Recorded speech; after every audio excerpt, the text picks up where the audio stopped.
Hello friends, welcome to Vikas coaching classes. Last lecture में हमने देखा था एआई की डेफिनेशन, उसके डिफरेंट टाइप्स और उससे रिलेटेड एग्जांपल्स के बारे में। आज हम जानेंगे एआई की डिफरेंट ब्रांचेस क्या क्या होती हैं। एआई की फर्स्ट ब्रांच होती है मशीन लर्निंग।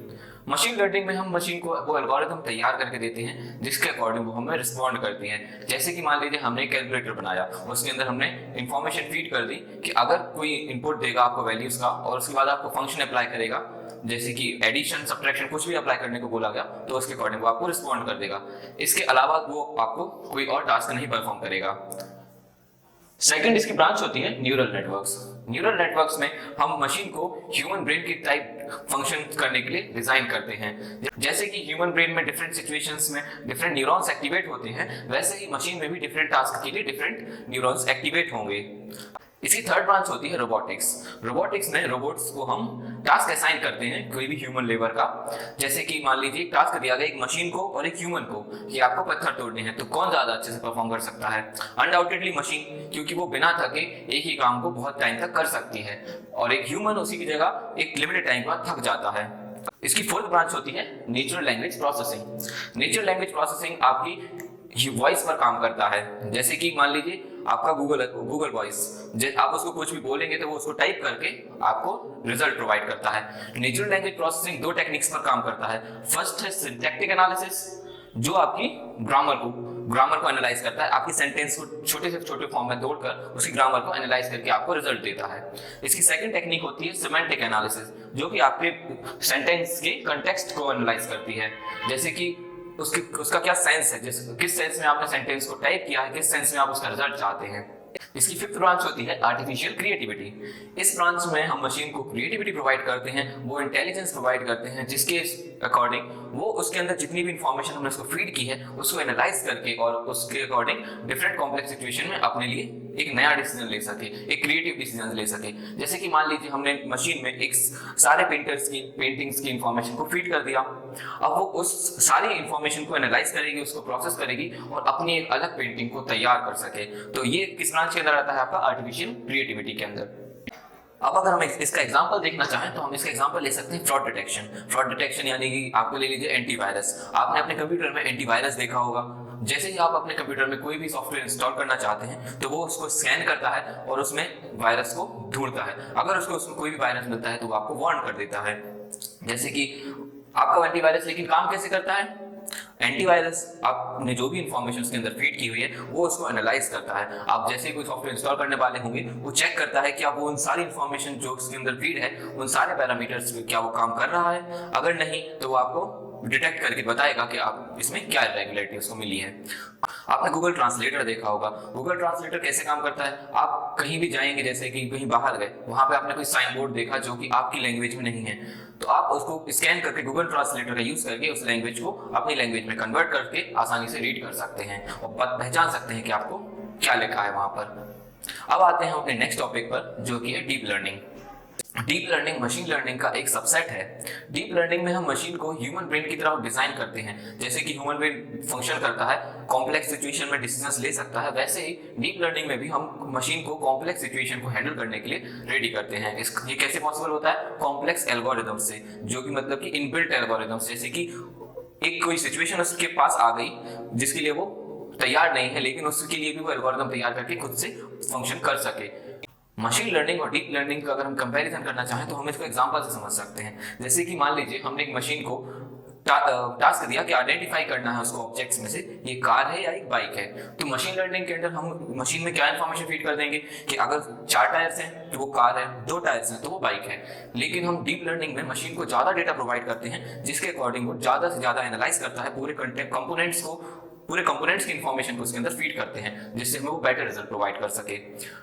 ह्यूमन ब्रेन की तरह ही डीप लर्निंग भी न्यूरॉन्स पर काम करता है और मशीन लैंग्वेज में हम इसको बोलते हैं artificial neural network. Artificial neural network आपका काम कैसे करता है, इसकी वर्किंग को समझने के लिए हम एक एग्जांपल से समझते हैं। मान लीजिए हमने कुछ ग्रुप ऑफ स्टूडेंट्स को लिया और उनको बोला कि आप 4 बनाइए। 4 आपका कई तरीकों से बन सकता है, जैसे कि ये है या ऐसे या ऐसे।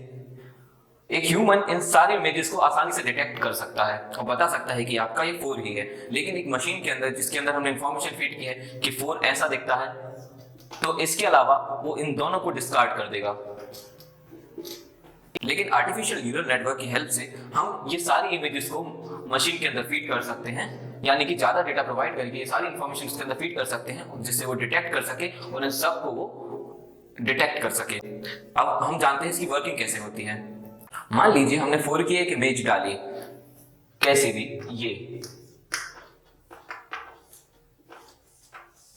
इस इमेज को वो आपके पिक्सेल्स में डिवाइड कर लेगा, हर इमेज को वो 28 बाय 28 में डिवाइड कर लेगा। तो ये टोटल आपके कितने हो गए, 784 पिक्सेल्स। अब इसको वो अपने न्यूरल नेटवर्क में भेजेगा। आपका आर्टिफिशियल न्यूरल नेटवर्क कुछ इस तरह से डिजाइन होता है।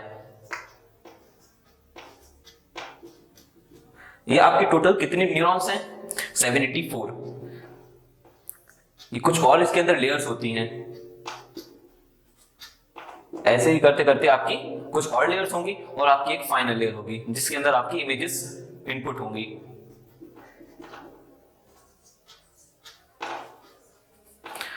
फर्स्ट लेयर आपकी जिसके अंदर सबसे पहले इंफॉर्मेशन को भेज रहा है उसको हम बोलते हैं इनपुट लेयर,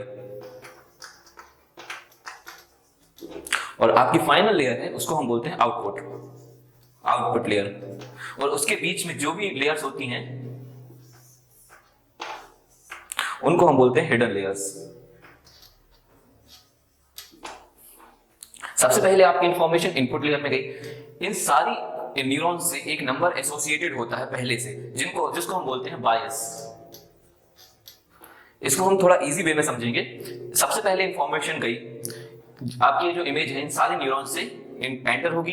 इसमें जिस भी न्यूरॉन्स में इसकी इमेज को वो डिटेक्ट कर लेगा, वो न्यूरॉन्स एक्टिवेट हो जाएंगे और आपकी इंफॉर्मेशन को आगे कैरी फॉरवर्ड कर देंगे। मान लीजिए ये वाला न्यूरॉन एक्टिवेट हो गया, ये वाला ये एक्टिवेट हो गया और एक और कोई एक्टिवेट हो गया ये बीच में, तो इन सारे ने अपनी इंफॉर्मेशन अगले न्यूरॉन्स में फॉरवर्ड कर दी। ऐसे ही सारी लेयर्स काम करेंगी। जो न्यूरॉन्स एक्टिवेट होंगे वो आपकी इंफॉर्मेशन को आगे कैरी फॉरवर्ड कर देंगे।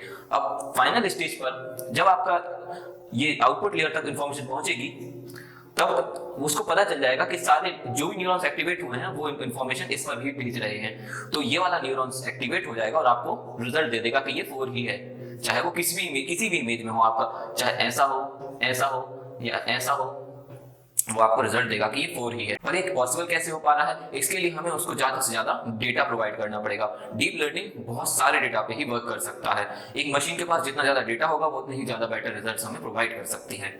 अब हम देखेंगे कि हमें डीप लर्निंग की एप्लीकेशंस कहाँ देखने मिलती हैं। जैसे कि आपका एग्जांपल ले लीजिए कस्टमर केयर। जैसे ही आप कस्टमर केयर पे कॉल करते हैं तो आपको सामने से एक मशीन रिस्पॉन्ड करती है, लेकिन आप उसको डिटेक्ट नहीं कर सकते। ऐसे ही लगेगा कि वो सामने से कोई ह्यूमन ही बात कर रहा है, क्योंकि वो डिजाइन है। आप जो भी ऑप्शन सेलेक्ट करेंगे उसके अकॉर्डिंग वो आपको रिस्पॉन्ड करेगी और उसके आगे की भी इंफॉर्मेशन उसके अंदर फीड है कि आपने एक ऑप्शन को सिलेक्ट कर लिया है तो उसके आगे उसको क्या बोलना है।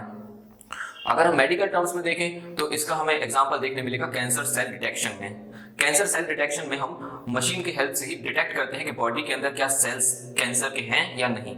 इसका एक और एग्जांपल है self driving cars. Self driving cars हमने देखा है कि जैसे टेस्ला, एप्पल, निशान, ये सारी कंपनीज बना रही हैं। तो ये किस पर काम कर रहा है, आपका डीप लर्निंग पे। इनके अंदर इन्फॉर्मेशन पहले से फीड है, आपके मैप्स फीड हैं, उस एनालाइज करके सारी इन्फॉर्मेशन को आपको रिजल्ट दे सकती हैं, आपकी कार को ड्राइव कर सकती हैं, एक डिस्टेंस मेंटेन करके चलती है जिससे आपके एक्सीडेंट भी ना हो। इन सब के साथ डीप लर्निंग की कुछ लिमिटेशंस भी हैं, तो आइए उनको जानते हैं। डीप लर्निंग की सबसे फर्स्ट जो लिमिटेशन होती है वो होती है डेटा। आप मशीन को जितना ज्यादा डेटा प्रोवाइड करेंगे, मशीन उसने ज्यादा डेटा को एनालाइज करके आपको रिजल्ट बेटर प्रोवाइड कर सकती है।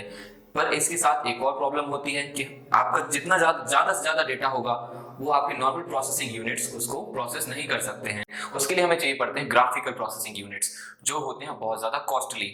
इसका सेकंड लिमिटेशन होता है कंप्यूटेशनल पावर। इसकी थर्ड लिमिटेशन होती है कॉस्ट। एक तो आपको ज्यादा डेटा भी चाहिए और उसके बाद उनको प्रोसेस करने के लिए जो जीपीयूज आपको चाहिए हैं वो कॉस्टली होते हैं। सीपीयूज आपके नॉर्मल उनके कंपैरिजन में कम कॉस्टली होते हैं। इसका फोर्थ लिमिटेशन होता है ट्रेनिंग टाइम। आप जितना ज्यादा उसको डेटा देंगे उसको प्रोसेस करने के लिए, उसको एनालाइज करने के लिए, उसको उतना ही ज्यादा टाइम लगेगा। आपको डेटा डालने के बाद एक मशीन को सिखाना ही पड़ेगा कि उसका यूज कैसे करना है। तो जितना ज्यादा डेटा होगा ट्रेनिंग टाइम भी उतना ज्यादा ही बढ़ जाएगा। अब हम जानते हैं एआई के कुछ प्रोजेक्ट्स के बारे में। इसका फर्स्ट एग्जांपल है सीरी।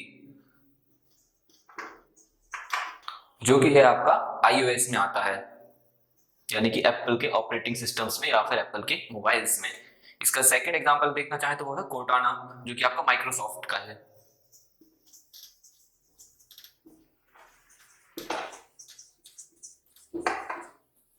और लेना चाहे तो एलेक्सा, जो कि आपका है अमेजोन का, या फिर गूगल असिस्टेंट,